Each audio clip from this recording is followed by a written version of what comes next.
नाम जो है इसका सामान्य वर्ग आयोग होगा।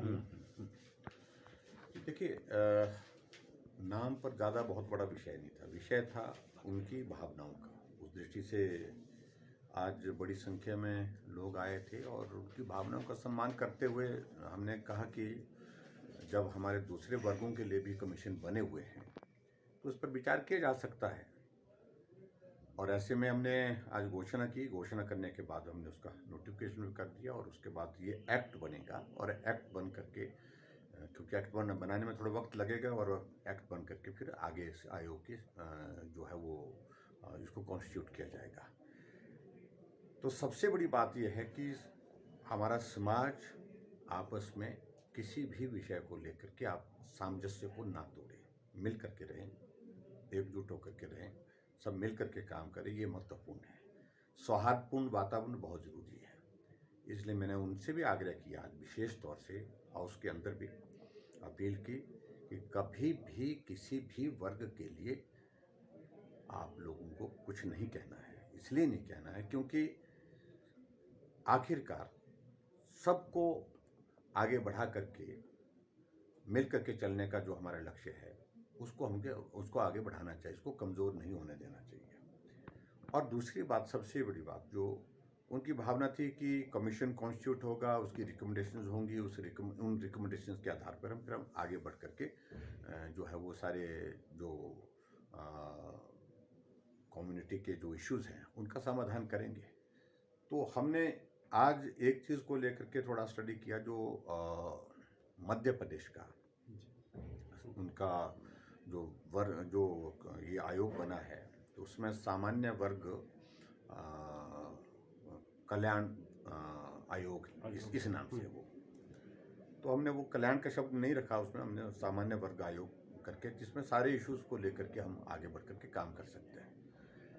लेकिन थोड़ा कुछ बातों को लेकर के जो आपस में जो कमी रही कोऑर्डिनेशन की दृष्टि से, हमने उनको कहा था कि हम करेंगे, लेकिन उस सारी चीज़ में ऐसी चीज़ें बीच में होती रही जिसके कारण वो कोऑर्डिनेशन नहीं बन पाया और उसके कारण भी थोड़ा विलम्ब हुआ।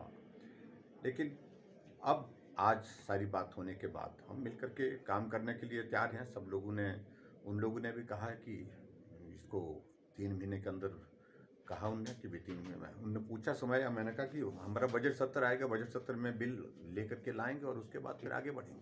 सर, लेकिन वो मुझे समझ में नहीं आई बात उनकी, आखिर वो क्या करना चाह रहे हैं।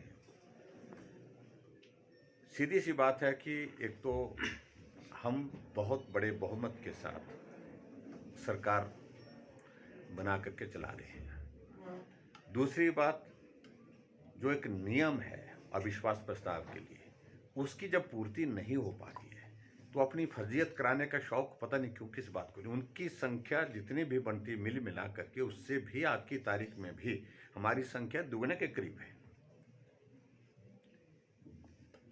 23 लोग चाहिए थे, 23 विधानसभा के सदस्य चाहिए थे और वहां पर मौजूद ही 20 थे। एक तो उनको इस बात को समझना चाहिए था, और दूसरा उनको मालूम है कि 23 से एक भी आगे बढ़ने वाला नहीं है, और ऐसी सूरत में इस प्रस्ताव का कोई औचित्य बनता नहीं था। लेकिन फिर भी उनने लाया, हमने नहीं रोका। उनने प्रस्ताव प्रस्तुत किया। प्रस्तुत करने के बाद अपने अध्यक्ष महोदय जी ने व्यवस्था दी कि इसमें जो लोग इस प्रस्ताव के पक्ष में हैं, जो इस प्रस्ताव को रखना चाहते हैं, तो वो खड़े हो जाएं। वो खड़े हुए तो गिनती की गई, वो 20 थे। और उनके सामने प्रस्तुत होने से पहले ही, जिसको कह सकते हैं हम कि भाई उस पर चर्चा होने से पहले ही प्रस्ताव गिर गया, तो वो उनकी एक तरह की फर्जियत के सिवाय और कुछ नहीं है। ऐसे में उनको सोचना चाहिए कि भाई इन सारी चीज़ों का कोई औचित्य नहीं। बहुत ज़्यादा गर्मजोशी में है, जल्दबाजी में है, आखिरकार क्यों। और मैं तो उनको कहना चाहूँगा कि अब बदली हुई परिस्थितियों में जल्दबाजी करना विपक्ष के नेता को उचित नहीं है। सर, स्वर्ण आयोग के नोटिफिकेशन जारी होने के बाद क्या ये माना जाए होगा जहां स्वर्ण आयोग का गठन? मुझे तो दूसरे राज्य में नहीं दिखा, लेकिन मुझे लगता है कि इस तरह से ही होगा। सर, एक बड़ी मांग, क्योंकि ये स्वर्ण आयोग की थी, ये रास्ता साफ हुआ है, लेकिन इसी तरह की आगे भी और डिमांड्स अब आनी शुरू हो रही हैं। कल एक बड़ा धरना जो है एनपीएस वाले उन लोगों का है, आपको लगता है उनके लिए भी कोई देखिए, एनपीएस के संबंध में हमने जो 2009 की नोटिफिकेशन का वो जिक्र करते थे, उसमें हमने वो जेसीसी की बैठक में वो सारी चीज़ें तो हमने ले ली, जिसमें जिसकी मृत्यु होती है, एक्सीडेंट होता है, उस सारे विषय को लेकर के तो हमने समाधान दे दिया उनको। लेकिन वो ओपीएस की अगर बात कर रहे हैं तो ओपीएस के संबंध में इतना सरल नहीं है कि उसकी फाइनेंशियल इम्प्लीकेशंस बहुत ज़्यादा हैं, तो इसलिए उन बातों को लेकर के इतना सरल नहीं है। उनने अपनी बातें कही हैं, बात कह करके उनकी सुनेंगे जरूर, लेकिन आने वाले समय में हिमाचल प्रदेश में हम आर्थिक दृष्टि से जिन चीज़ों की करने की स्थिति में हो पाएंगे उन चीज़ों का जिक्र करेंगे।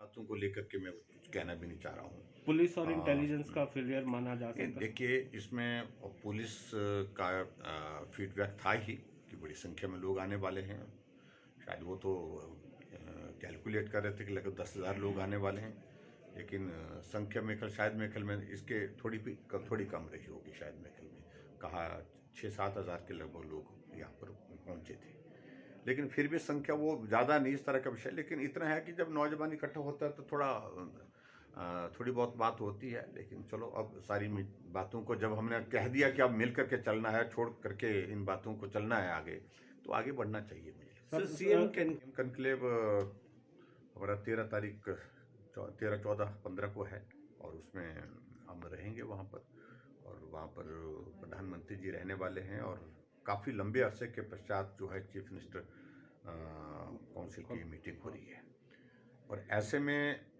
उत्तर प्रदेश में रखी है और विशेष परिस्थितियों में और विशेष ये बैठक होती है महत्वपूर्ण, जिसमें प्रधानमंत्री जी पूरा समय रहते हैं, तो काफ़ी विस्तार से चर्चा होगी। उम्मीद करता हूँ कि हिमाचल के जो जितने हमारे चीज़ें हमने अच्छी काम किए हैं उन सारी बातों को लेकर के बताने का अवसर भी होगा और प्रधानमंत्री जी का मार्गदर्शन भी हमको प्राप्त होगा।